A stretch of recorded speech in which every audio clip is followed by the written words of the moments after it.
So here we are, after the third episode of Queendom 2, and it was a good one.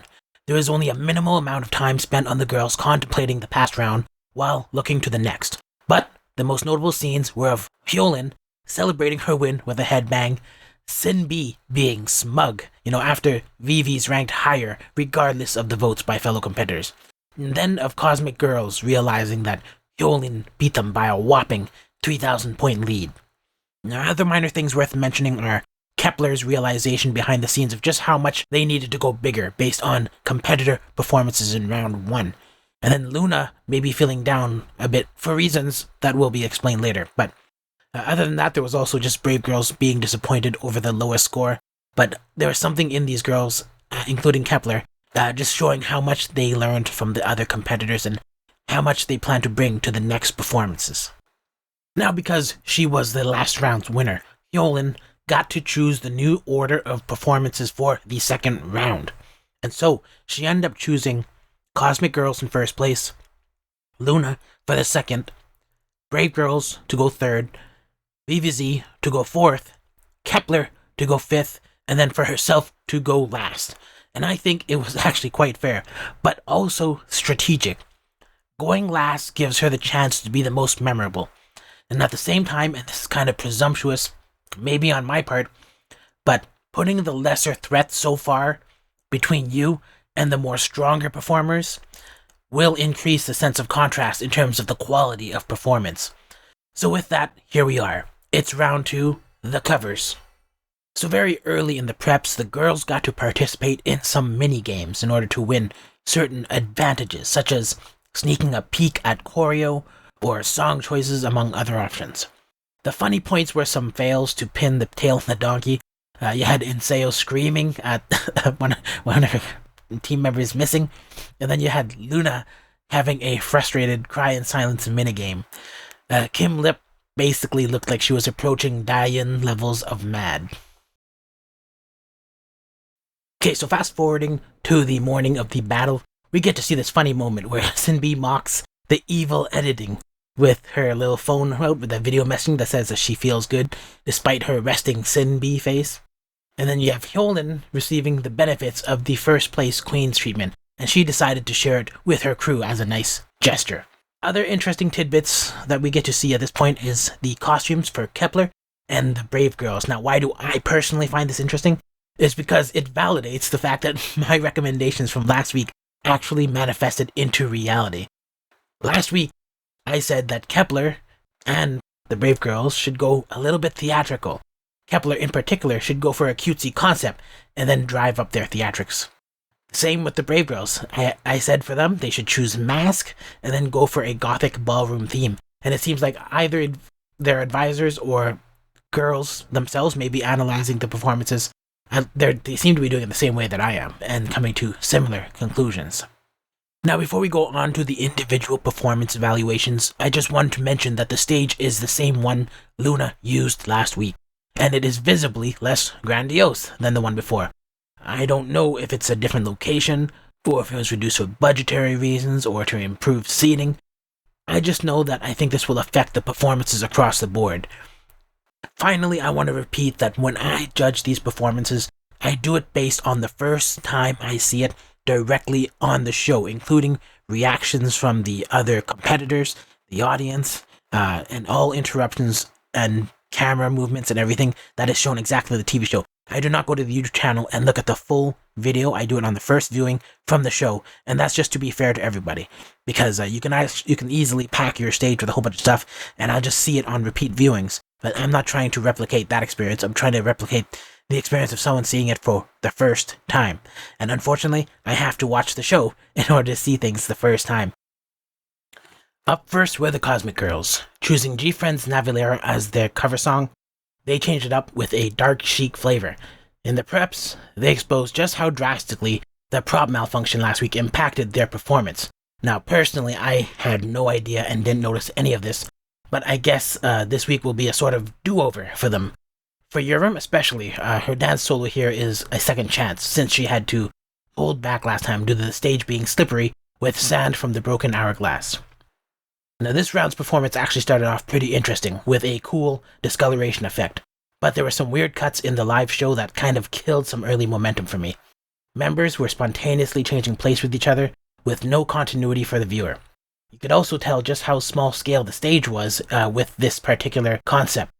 During the performance, there were extended periods of choreography with really not a lot of interesting changes. Actually, for me, the score started off a lot higher, and it started to bleed until Yuram did her dance and stopped the bleeding. So she saved that performance from dropping lower.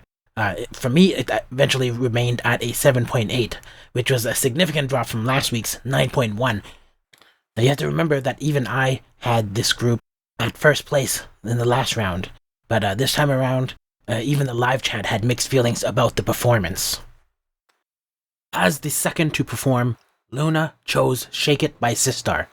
In preps, they told a sad story about how COVID prevented them from performing for a year, so you can see how it must have hurt them a lot more not to be able to score in their first round performance. In practice, it showed them working in a very organized and streamlined manner. Seeing this, it's no wonder they're always so clean in their synchronization. LOONA's performance was off the charts.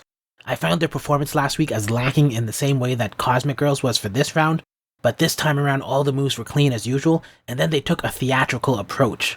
The sound and dance was kind of very Broadway show tunes-like, but still cute and poppy. They kept my interest up, and that was a lot of variety in their performance. Last week I said that LOONA needed a bit more obvious variation, and they did it this time, and they channeled Hyolyn's scale as well, despite the smaller stage. The only criticism was that besides a few moments, the vocal could have been more interesting. For me, I could have just watched without the singing, and it probably would have had the same level of interest for me. Now that said, they did improve from last week, going from an 8.3 to an 8.6. So Brave Girls were the third and last performers for this week. They chose Mask from Kepler, and this was actually my recommendation last week as well. I also advised that they should go full theatrical with actual masks in a gothic ballroom, though seeing the end result, it's still falling short of the kind of full eyes wide shut Illuminati theme I had in mind. The costumes right now have a much better cut than they did in their preliminary performances wearing kind of men's suits, and actually now they look great. In reflecting on their performance, they actually observed well and learned a lot from their competitors' performances. Sadly, they were sick through most of the prep and even into performance day. In terms of the actual performance, they did a great job. It started out in a black and white kind of color scheme, and then they made many interesting shifts in the performance, and finally ended stronger than where it started. I think they could have used far more stage dressing for this performance to put it over the top. This is no time to hold back or to think small in any way. It was a missed opportunity, and in some ways, they are still thinking a bit small. Also, unfortunately for them, they were following LOONA, but they still did very well. The music was very well remixed for them, and I actually liked it a lot. It got really crazy near the end, and so I ended up giving them 8.2, an improvement from last week's 7.8. So for our early rankings, we have LOONA in first place, Brave Girls in second, and Cosmic Girls in third. LOONA basically kneecapped Cosmic Girls, who, in feeling the need to redo last week, kind of just repeated last week, but couldn't do it as grandiose on the smaller stage. Now, if I were to make some predictions about my own final rankings, and not the judges' choices or final scores, but my own, I would probably guess from the little previews shown that VVZ will knock down Brave Girls, Hyolyn can surpass LOONA if she utilizes other dancers well, and if Kepler's cute concept includes elaborate stage dressings like LOONA or VVZ, with story and also clean choreo, they could actually take the whole prize. But if they fail in the same areas such as precision, they will probably be below LOONA for me, going to third place.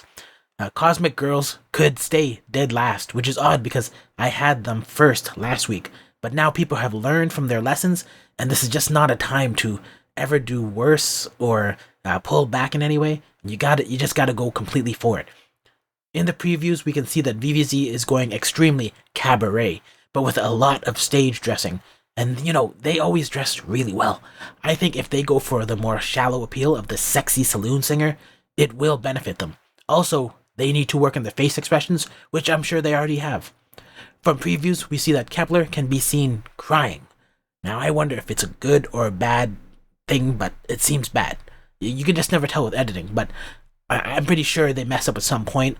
Hopefully, it's not too early in the performance that it throws them off. But anyways, Hyolyn, of course, goes extremely extra, and then she falls down from a hanging loop above the stage. And that is fatal levels of risk that I'm actually here for. So I think if she pulls off this performance a second time, where she keeps interest through the whole performance, it will be irrefutable that she just has the star power that others don't. And I guess that's pretty much it.